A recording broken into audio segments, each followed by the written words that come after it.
Kasongoro otireho nangu no kutebye bugano ebikwatirine ahakora batirira obugabe bw'abaana.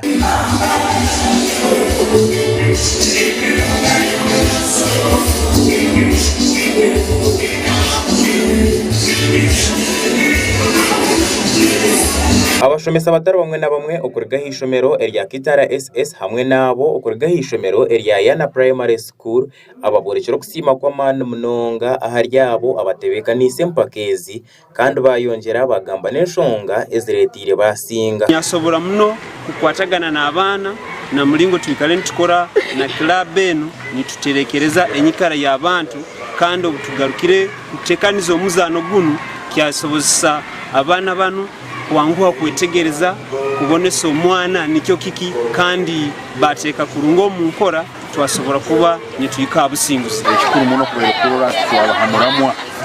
obwa abaana kubonesebwa mu maka babonesebwa kyonka mpero ya byona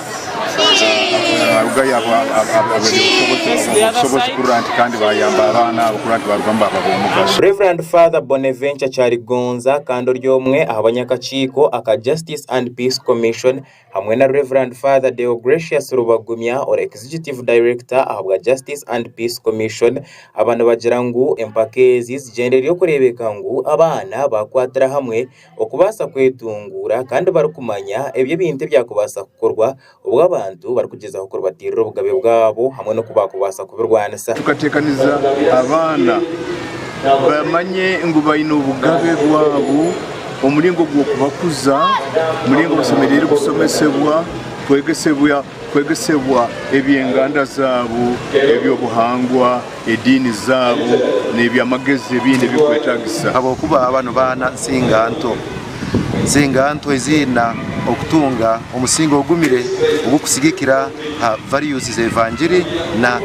social teaching of the Catholic Church bintu biri muno ebinforminga emikore yayi. Reverend Father Deogratius Rubagumya oguna munonga nahiga bazire okugumana bakunda abana babo na munonga baguma batunga ebyo byarwo mu kuceberwa okwa DNA okashanga ngo umwana tuwawe okugira ngo bagume bakunda abana aba ahubwo kugira ngo utoka amanyo wakuyamba noha. Then step children to kwanya no wawe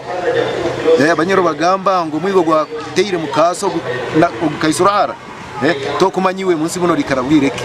usobora kwayazo mwana ono nawe nyenjo katungo buzibu umusajja wakongera kareta nawo mwana ondi manyo mukazonde kazara hati ebibiri ikarayine sai kwa to when reka tubirwanise abana tubayikirize kandi tumanya kusobona kutubera nabo mugasono kusinga bari abo tuzaire biological ko ogona nayongera gira ngo okurbatira ubwayo bw'abana kiretira abana nyamwinji babasa kubana batoroko mu maka kandi kibaretera bahika heru batumira ibizubu ebirukukiraho domestic violence akanyamuriya ine umaka kareteriza abana no kwiruka amaka gabo no sanga nibahayihara ogunagira ngo bonke kibina echa Justice and Peace Commission obwa hati babasizo kubano bacwemanja ezirukwinganira kimwe abernina umudayosisi ya Hoima ezikwatirine no kurbatira ubwayo bw'abana. Personally I have taken to police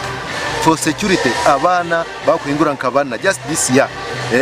now if by average kandi tindi nyenka we have a staff if by average buri staff abutwina abantu mukaga times 4 no mako 24. Reverend Father Bonaventure Charigonza kandi ryomwe abanyakachiko aka Justice and Peace Commission ogunagira ngo ekigendererwa cyabo no kurebeka ngo okorbatira ubwayo bw'abana cyahweraho cyarumwe ubwo barukurabira ombintu nkebi twehayireyo okurorero obugabe bw'abana buri bwinganiza obukurorero obugabe bw'abana abana babe kurungi omubomezi bwabo na maka gabe kurungi